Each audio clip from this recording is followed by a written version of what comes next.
कच्छ में भद्रेश्वर जैन महातीर्थ से 26 किलोमीटर दूर वाकी नामक एक छोटा सा गांव है।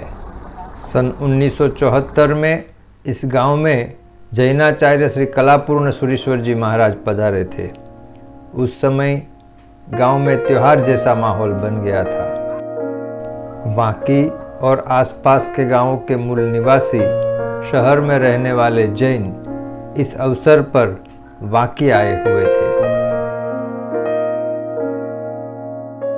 उस दिन व्याख्यान में कुछ ऐसी बात हुई कि जिससे वाकी के मूल निवासी और शहर में बसने वाले एक श्रेष्ठी ने अपनी वाकी में मेन रोड पर आई हुई एक जमीन जिस पर वो कलाई घड़ी यानी रिस्ट वॉच का एक कारखाना लगाने वाले थे, एक फैक्ट्री लगाने वाले थे, उस जमीन को उस दिन उन्होंने जैन धार्मिक स्थान के लिए दान कर दी।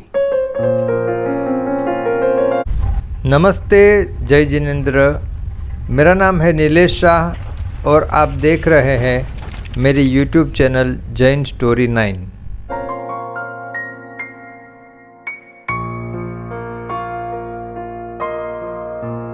उस दिन क्या हुआ और कैसे भगवान का मंदिर यहाँ पर बना, इस बात को हम आगे जानेंगे।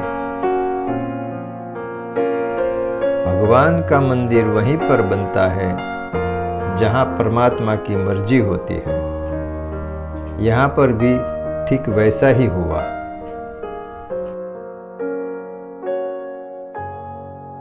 देखिए ना, ये जो पत्थरों में तराशे हुए शिल्प और बारीक नक्काशी जिस जैन मंदिर की आप देख रहे हैं, उसी स्थान पर पहले रिस्ट वॉच के बेल्ट की एक फैक्ट्री लगने वाली थी, मगर ऐसा नहीं हुआ। इस जिन मंदिर में आज 24वें तीर्थंकर परमात्मा श्री महावीर स्वामी भगवान की प्रतिमा विराजमान है।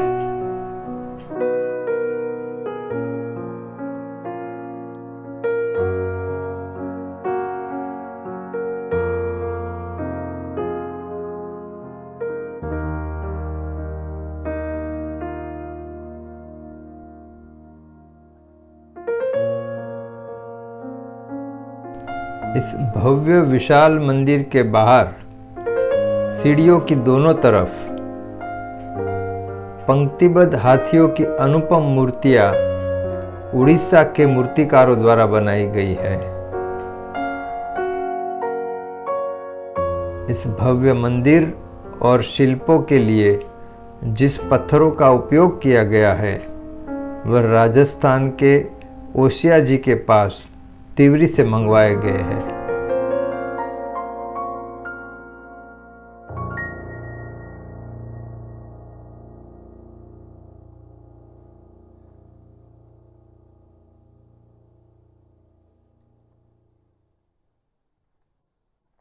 कच्छ के वाकी जैन तीर्थ के इतिहास की अगर हम बात करें तो इस गांव में 128 साल प्राचीन चिंतामणि पार्श्वनाथ भगवान का देरासर है।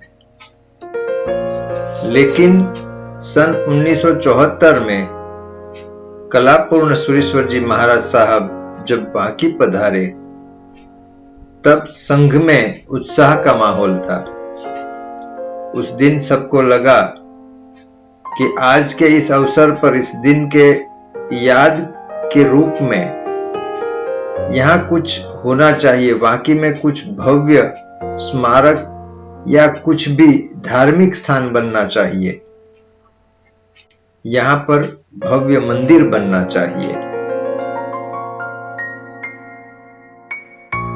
तब उपस्थित गणमान्य लोगों में से किसी ने सुझाव दिया कि हम मंदिर निर्माण की बजाय यहाँ जैन विद्यालय का निर्माण करें तो।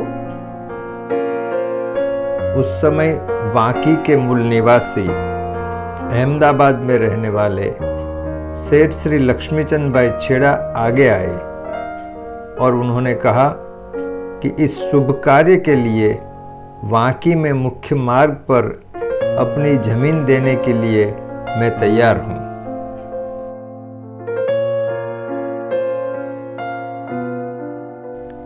इस प्रकार श्री वर्धमान तत्वदर्शन जैन विद्यालय की आधारशिला वर्ष 1975 में रखी गई थी।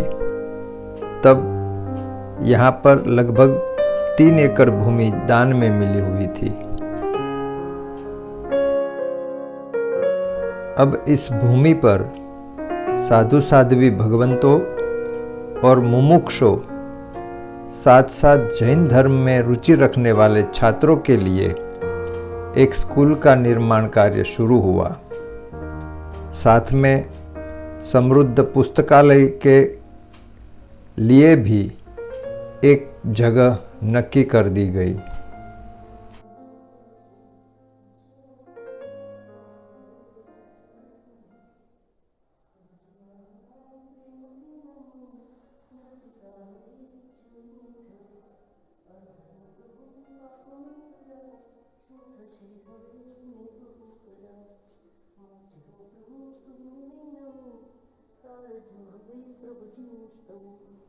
जब ज्ञान मंदिर तैयार किया जा रहा था, तब यह भी तय हुआ कि अध्ययन के लिए आने वाले साधु साध्वी और मुमुक्षों को प्रभु दर्शन के लिए यहाँ पर एक छोटा सा जिनालय भी बनाया जाए। इस दौरान काम विलंब से चल रहा था। आजकल करते करते पूरे 10 साल बीत गए। फिर से 1986 में परम पूज्य कलापूर्ण सुरेश्वर जी महाराज साहब वाकी गांव में पधारे।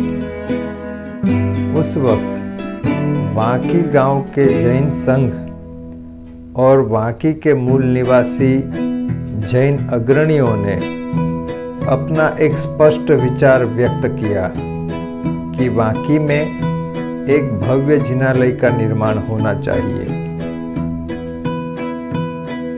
इस विचार की सभी ने सराहना की और काम ने गति प्राप्त की। मंदिर के आसपास कुछ और नई जमीन खरीदी गई और कुछ जमीन दान में भी मिली। आखिर में मंदिर निर्माण का कार्य प्रख्यात हरिभाई सोमपुरा और उनके पुत्र मनोहर भाई सोमपुरा को सौंपा गया। अब यहाँ पर कुल मिलाकर 8 एकड़ भूमि पर एक भव्य जैन मंदिर, ज्ञान मंदिर, साधु साध्वी भगवंतों के लिए उपाश्रय, 56 रूम की बड़ी धर्मशाला और भोजनशाला का निर्माण हो रहा था। आज वाकी का यह जैन मंदिर देलवाड़ा, राणकपुर और तारंगा के जिनालयों की याद दिलाता है। यह देश का पहला जैन मंदिर है जिसमें मुख्य मंदिर की चारों ओर कुल 42 पट बनाए गए हैं। इसमें महावीर स्वामी भगवान, गौतम स्वामी, साधु साध्वियों और श्रावक श्राविकाओं के जीवन की प्रेरक घटना और उसका इतिहास दर्शाया गया है। इनमें से प्रत्येक पट 7 फीट ऊंची और 7 से 12 फीट चौड़ी है और प्रत्येक की गहराई 28 से 30 इंच है। वढवान गुजरात के मूर्तिकारों ने इस पत्थर में मूर्तियां तराशने के लिए अपनी अद्भुत कला का प्रदर्शन किया है। अगर आपको मेरा ये वीडियो पसंद आया हो तो इसको लाइक और शेयर करके सब्सक्राइब जरूर कीजिए। धन्यवाद।